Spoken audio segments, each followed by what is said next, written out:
우리 이 시간 묵도하심으로 2021년 9월 5일 주일 예배를 시작하겠습니다. 묵도하시겠습니다. 여호와는 나의 목자시니 내가 부족함이 없으리로다. 그가 나를 푸른 초장에 누이시며 쉴만한 물가로 인도하시는도다. 내 영혼을 소생시키시고 자기 이름을 위하여 의의 길로 인도하시는도다. 내가 사망의 음침한 골짜기로 다닐지라도 해를 두려워하지 않을 것은 주께서 나와 함께 하심이라. 주의 지팡이와 막대기가 나를 안위하시나이다.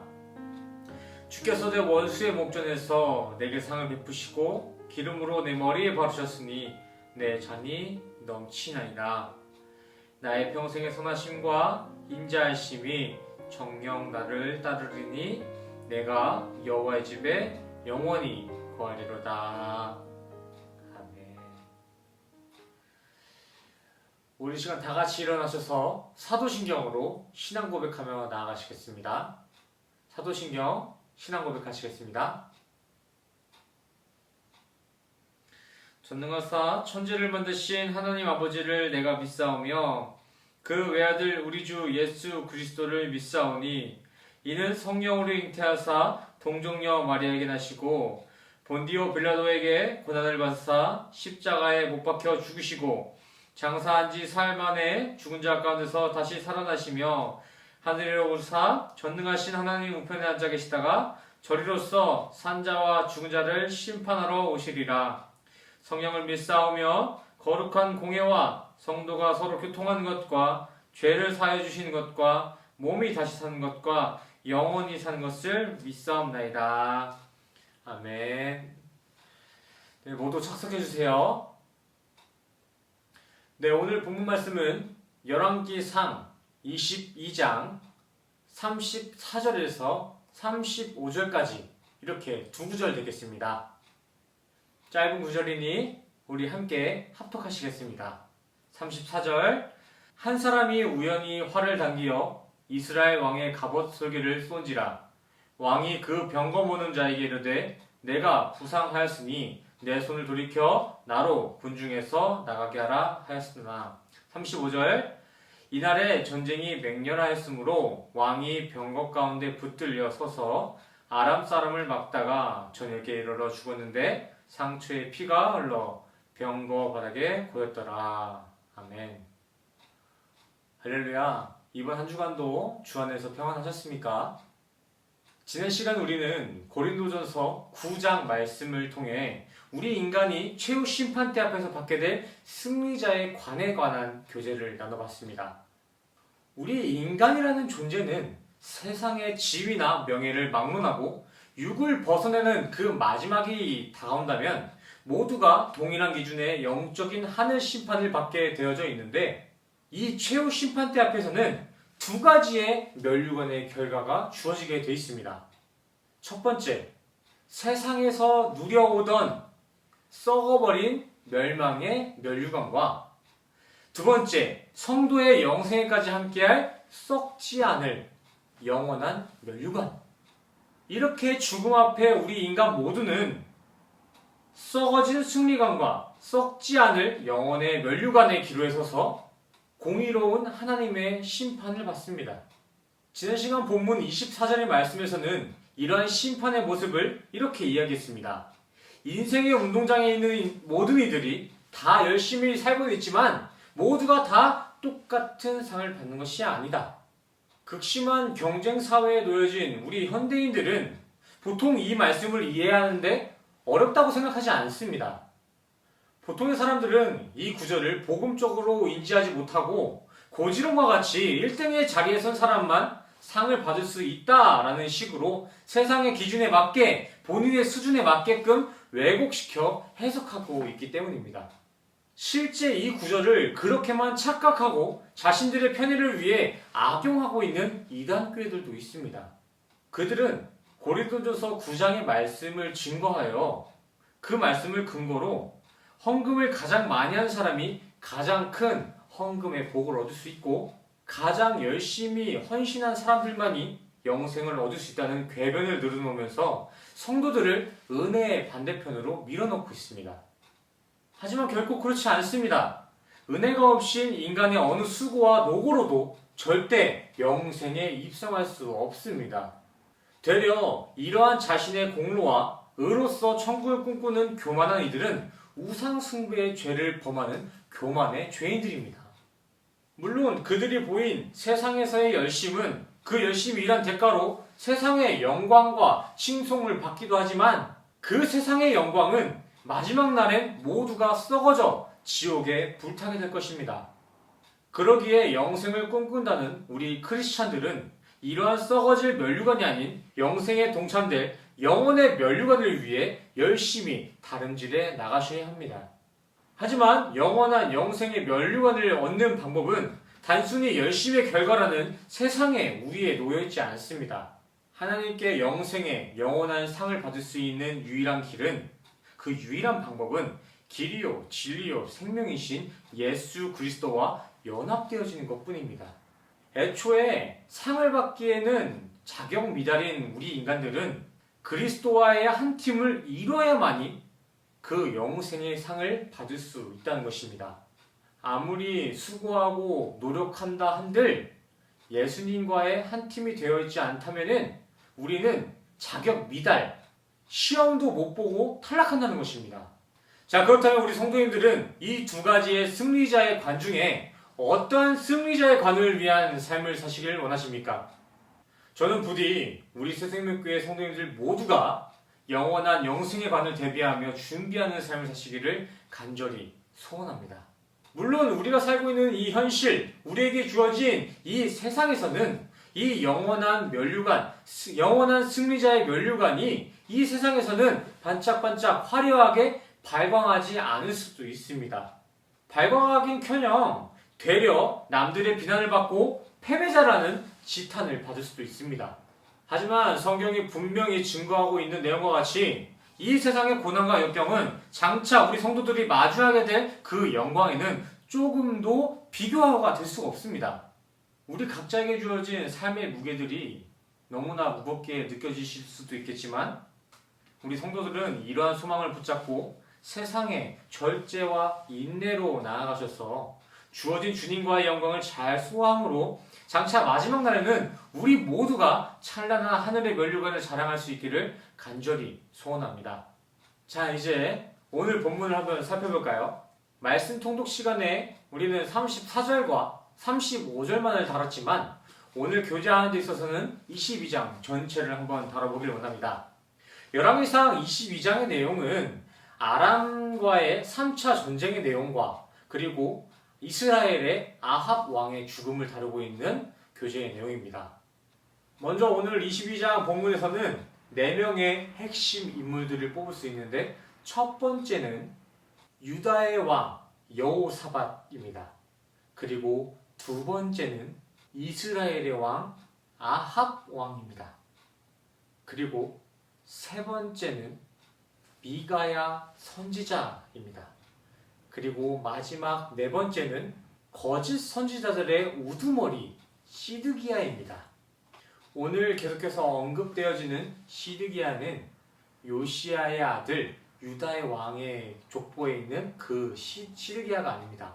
10절 말씀을 보시면 아실 수 있다시피 오늘 언급되어지는 시드기야는 그나아나의 아들 시드기야입니다. 자, 이렇게 4명의 핵심 인물들을 잘 기억하시고 1절부터 정리해가면서 설교를 교제해 보겠습니다. 필요에 따라서 말씀을 이렇게 읽어가시면서 따라와 주시면 좋을 것 같아요.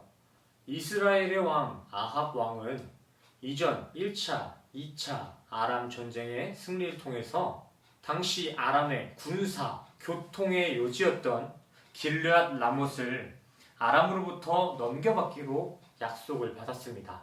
길르앗 라못의 지도상의 위치를 제가 동그라미 쳐놨으니까 그 부분을 확인해 주시길 바랍니다. 그리고 대략적인 길르앗 라못의 사진을 첨부했으니까 그 부분도 함께 보시길 바랍니다. 이렇게 이스라엘은 아람으로부터 길르앗 라못의 영토를 이렇게 약속받았습니다.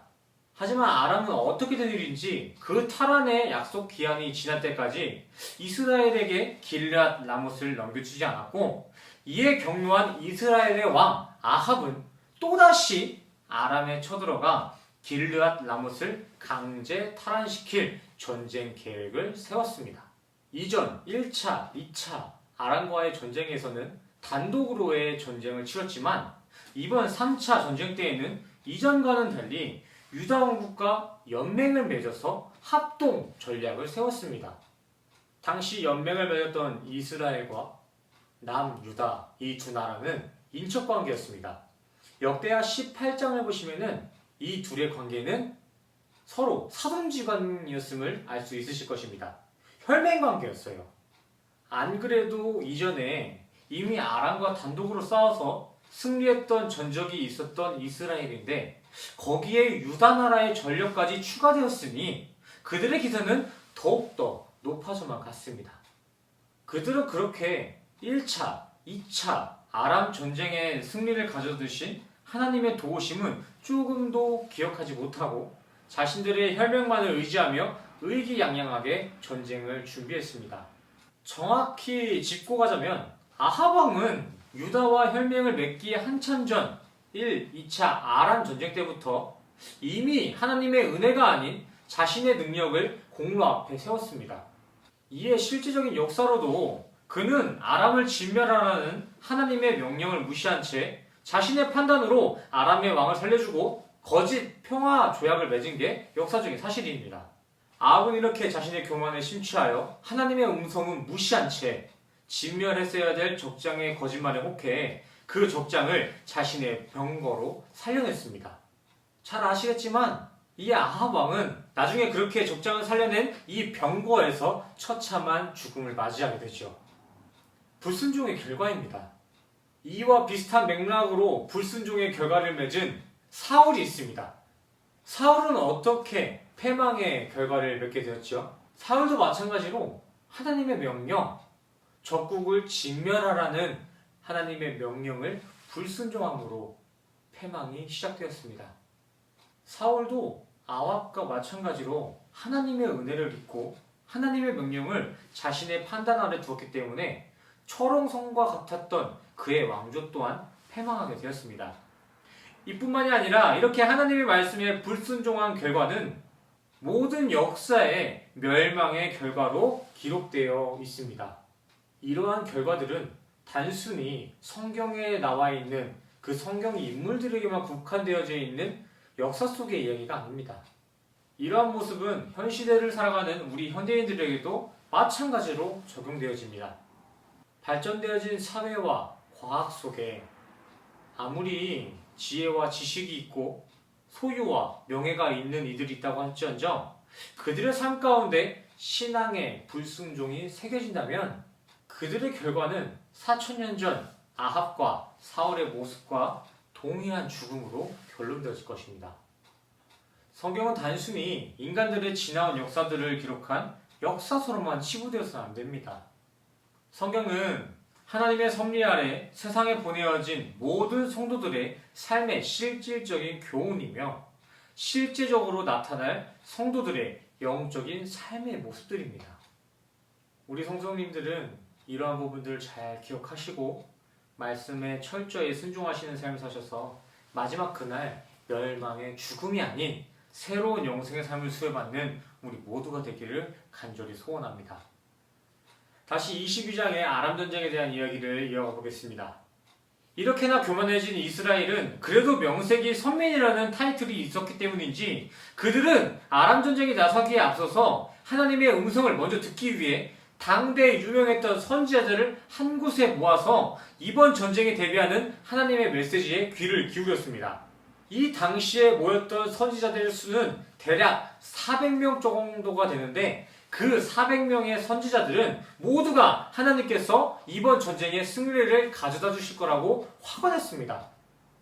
언뜻 보면 전쟁에 앞서기 전 하나님의 음성을 듣고자 하는 이스라엘이나 전쟁의 승리를 확신하고 있는 선지자들의 성견지명은 거룩해 보이기도 하고 은혜롭게 비춰지기도 합니다.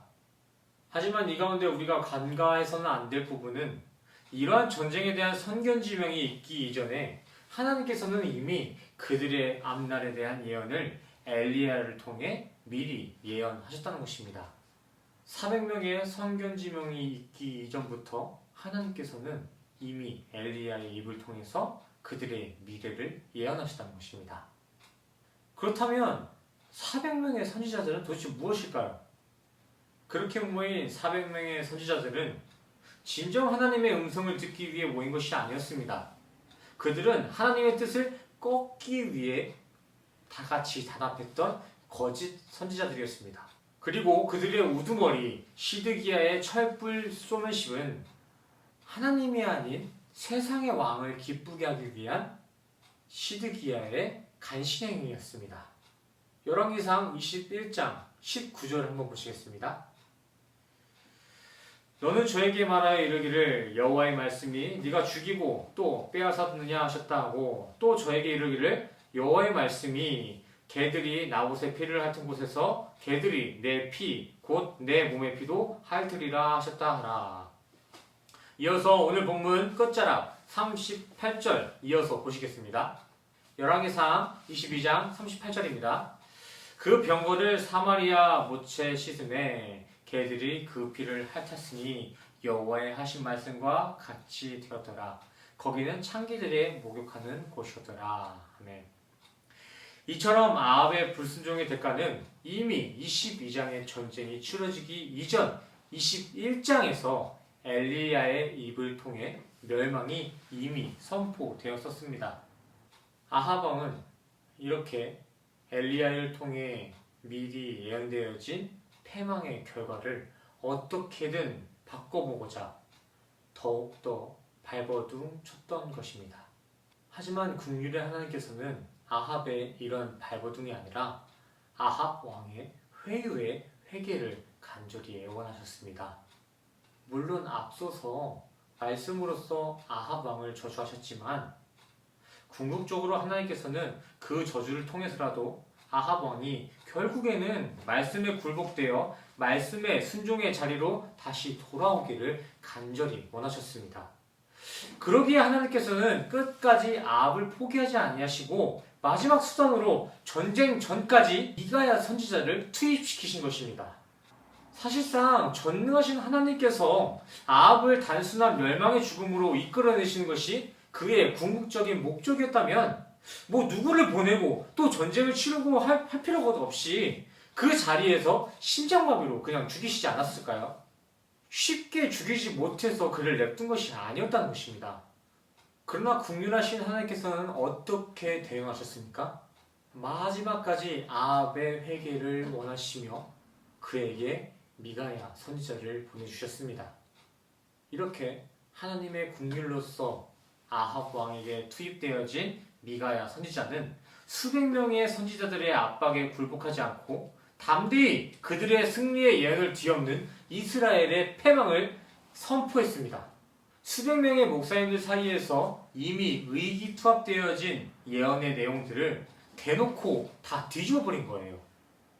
그로 인해 미가야 선지자는 그 자리에서 뺨을 맞는 수치를 당하고 감옥에까지 갇히게 됩니다. 하지만 그는 옥중에 끌려가면서까지 세상 심판을 두려워하지 않고 끝까지 이스라엘의 멸망을 선포했습니다. 이 상황은 결코 미가야 선지자에게 임기응변의 자세가 없고 유도리가 없어서 그랬던 것이 아니라 미가야는 하나님의 음성만을 전적으로 순종했기 때문에 그 신뢰의 모습이 세상에서는 확신으로 나타내진 것입니다. 이렇게 온전한 순종이 있는 선지자의 입은 세상의 지탄과 치욕으로는 막아낼 수가 없습니다. 우리 성도들 또한 이와 마찬가지입니다. 우리 성도는 결코 세상 왕의 기쁨을 위해 하늘의 왕이신 하나님의 말씀을 포기해서는 안 되는 것입니다. 하나님의 말씀, 성경에만 신뢰하는 삶을 살아야지 세상의 지탄이 무서워 세상에 타협하거나 세상의 군중심내에 동요되어서는 절대 안 되는 것입니다. 신앙은 우리가 선택할 수 있는 것도 아니고 취미가 아니라 신앙이란 것은 우리의 생명까지도 걸어야 할 사명입니다. 사명. 물론 세상과의 타협하는 삶, 세상의 동요됨은 잠시 이 땅에선 윤택하고 풍요로운 편의를 누릴 수도 있겠습니다. 하지만 장차 육을 벗는 그날 영원한 하늘세계에서는 결코 지옥의 삶을 벗어날 수가 없습니다. 당연히 세상에서는 엘리야를 대적한 450의 거짓 선지자들, 미가야를 대적했던 400명의 거짓 선지자들과 같은 다수의 목소리들이 더 크게 그리고 더 멀리 전해질 수도 있습니다. 하지만 결코 다수의 목소리라고 해서 그것이 전부 다 영생을 이끌 수 있는 진리가 되는 것은 아닙니다. 진리가 누락되어진 그저 큰 소리에 동요된 삶을 살았다가는 거짓 선지자들과 동일한 불못에 빠지게 될 것입니다. 부디 우리 성도님들은 이러한 진리가 누락된 세상의 소리에 동요되지 않고 오직 말씀으로만 거룩한 삶을 사시고 엘리야와 미가야 선지자와 같은 분별된 삶을 이어가시기를 간절히 소원합니다. 이러한 복음을 전하는 사람들이나 이러한 복음을 아멘하며 순종하는 이들이 적을지라도 또는 이러한 복음으로 인해 세상으로부터 손가락질받고 비아냥받는 인생을 살게 될지라도 우리 성도님들은 오직 말씀을 따라 이 복음에 순종하는 삶을 사시기를 간절히 소원합니다. 이에 성경이 보증하길 이렇게 끝까지 복음을 수호하는 우리 성도님들에게는 반드시 장차 세상 것들과는 비교할 수 없는 하늘의 찬란한 영광이 우리 성도님들의 영생에 차고 넘칠 줄 믿습니다. 자, 우리 마지막으로 오늘 중심 구절 34절을 다시 한번 읽어보겠습니다. 34절입니다. 한 사람이 우연히 활을 당겨 이스라엘 왕의 갑옷솔기를 쏜지라. 왕이 그 병거 무는 자에게 이르되 내가 부상하였으니 내 손을 돌이켜 나로 군중에서 나가게 하라 하였으나. 아멘.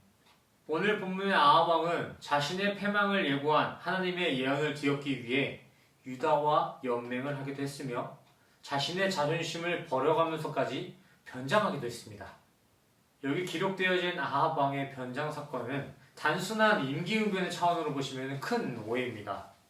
당시 왕이 그 입고 있던 옷을 벗어낸다는 것은 곧 그 자리에서 내려갈 각오가 요구되었을 뿐만이 아니라 실질적으로도 변장한 왕들은 왕의 권세를 모두 내려놓은 그러한 상태와 같은 것이었습니다. 아합 왕은 이렇게 강력한 군대가 있음에도 불구하고 미가야 선지자와 엘리야의 메시지에 두려워 이러한 치졸하고 간사한 전략을 꿰내었습니다. 물론 사람들의 판단에는 아합 왕의 이러한 완전무장은 뚫어낼 재간이 없다라고 생각할 수도 있으시겠지만 불꽃과 같은 예리한 눈을 가지신 하나님께서는 회개치 아니하고 불순종의 끝을 달리는 아합 왕의 완전무장을 허무할 만큼 쉽게 뚫어 부셔버렸습니다. 34절 본문을 한번 보세요. 오늘 아합 왕이 어떻게 죽음을 맞았죠? 네, 갑옷 솔기에 화살이 꽂혀 죽게 되었습니다. 여기서 갑옷 솔기가 무엇인 줄 아세요? 여기에 나온 갑옷 솔기가 어느 곳을 가르치고 있는지 성도님들은 알고 계신가요? 여기 옆에 띄워놓은 사진과 같이 이 갑옷과 갑옷 사이에 심, 이음새를 뜻하는 것이 솔기입니다. 당시 이스라엘의 갑옷은 영화에 나오는 아이언맨 수트처럼 이렇게 완벽한 갑옷이 아니라 각기 신체에 할당된 갑옷과 갑옷 사이들에 작은 빈 공간들이 있었는데 그렇게 완전한 전략을 가지고 있던 아합 왕이 바로 저 작은 빈 공간 사이에 활을 맞고 죽음을 맞이했다는 것입니다. 또 본문을 자세히 들여다보시면은 아합 왕을 명중시킨 그 화살은 호크아이처럼 명사수가 직접 그 솔기를 겨냥해서 쏜 것이 아니라 어느 이름도 기록되지 않은 병사 중 한 명이 우연히 쐈는데 아합의 그 작은 솔기를 명중했다라고 나와 있습니다. 이에 한글 성경에서는 우연히라는 표현을 사용했더라고요. 철옹성과 같았던 아삽이 이렇게 우연히 이름 없는 병사에게 죽음을 당했다는 것입니다. 하지만 우리에게 주어진 인생사에는 절대 우연이라는 것은 있을 수가 없습니다. 인간들의 수준에서는 우연이라는 이 가정법만이 이러한 상황들을 설명해낼 수 있겠지만 성도에게 이러한 우연의 상황들은 묵식 가운데 주님께서 이미 창세 전부터 완전하게 계획하신 섭리였음을 항상 기억하고 계셔야 합니다. 하나님의 시선으로 우리 인간들의 인생사를 관통해 바라본다면 어느 하나 우연인 게 없을 것입니다.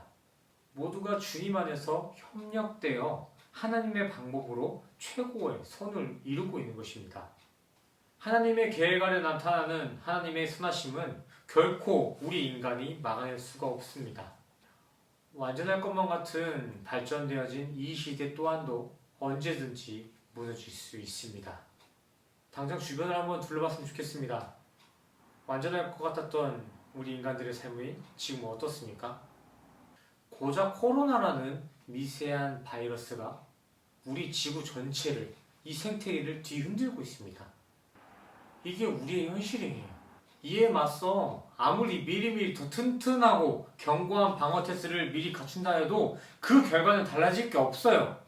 하나님의 섭리의 화살은 우리가 준비한 것보다 더 면밀하고 세밀하게 침투하기 때문에 우리 인간의 도리로서는 하나님의 섭리를 막아낼 방법이 없다는 것입니다.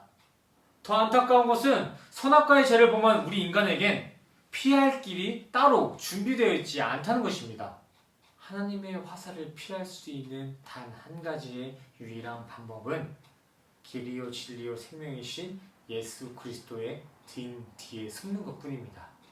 우리에게 피할 길이란 메타노이아, 회개하여 예수 그리스도의 품으로 다시 돌아가는 길뿐입니다. 하나님께서는 지금도 여전히 집 나간 탕자의 아비의 마음을 가지고 우리를 기다리고 계십니다. 또한 하나님께서는 우리에게 시험을 주시면서까지 우리가 다시금 주 앞에 돌아오시기를 간절히 애원하고 계십니다. 죄가 범람한 이 세상에서 우리가 행여나 다치진 않을까 노심초사하는 마음으로 다시금 우리가 돌아오기를 간절히 기도하고 있다고 하는 것입니다. 요즘 청약이나 주식이 불타오르듯이 유행하는데 결코 주택 청약이나 주식과 같은 경제 구조들은 우리 인간들의 미래를 확실하게 보증해주지 못합니다. 잠깐 편의할 뿐 우리의 미래를 확실하게 보증할 수 없어요. 하지만 하나님께서는 인간의 인생의 미래뿐만이 아니라 영생의 미래까지도 완전하게 보증해 주실 줄 믿습니다. 우리 생명교회 성도님들은 이제라도 늦지 않았습니다. 이제라도 완전하지 못한 세상에 발버둥 치며 허덕이던 그러한 이전의 인생들은 이 자리에 모두 내려놓고 가시길 원합니다. 그리고 지금 이 자리에 주님 앞에 회개하여 완전한 도피성 되시며 갑옷 되시는 예수님의 보호 아래 들어가셔서 남아있는 그 귀한 인생만큼은 주님과 온전히 동행하며 천국 백성의 삶을 예비하시는 우리 모든 성도님들 되시기를 간절히 소원합니다. 기도하시겠습니다. 주님, 우리는 때론 세상의 것들이 완전하지 못하다는 걸 깨닫지 못하고 세상이 전부인 것 마냥 세상을 의지하며 살아갈 때가 많습니다. 그러나 오늘 우리에게 주신 말씀을 통해 초롱성과 같은 이 세상 또한도 그 실제는 아합의 갑옷의 설계와 같이 결코 완전하지 못하다는 것을 다시 한번 깨닫게 되었습니다. 공영님, 이렇게 오늘 우리에게 주신 하늘의 양식을 우리의 삶이 끝까지 보증해 주시어 다시는 불완전한 세상에 눈을 돌리지 않고 오직 완전하신 주님만을 바라보며 의지하는 순종의 삶으로 우리를 인도하여 주시옵소서. 오늘 주어진 말씀이 단순한 지식이 아닌 실제적인 삶으로 이어지길 원합니다. 주님의 말씀으로 우리를 온전한 성도의 삶으로 견인해 주시옵소서. 더하여 이 시간 가운데 우리에게 주신 주님의 은혜에 감사하는 마음을 가지고 물질로서 주님 앞에 봉헌하는 이들이 있습니다. 드려지는 이들의 마음의 중심을 확인하시고 드려지는 헌금을 기뻐 흠양하여 주시옵소서. 다시 한 주간을 살아갑니다. 세상이 아닌 완전하신 주님만을 의지하며 살아가는 지혜로운 성도님 될 수 있도록 주님 도우시고 인도하여 주시옵소서. 모든 것 감사드리며 예수 그리스도의 이름으로 간절히 기도드렸습니다. 아멘. 우리 이 시간 다 같이 가슴에 손을 얹고 함께 축도하며 나아가시겠습니다. 축도하시겠습니다.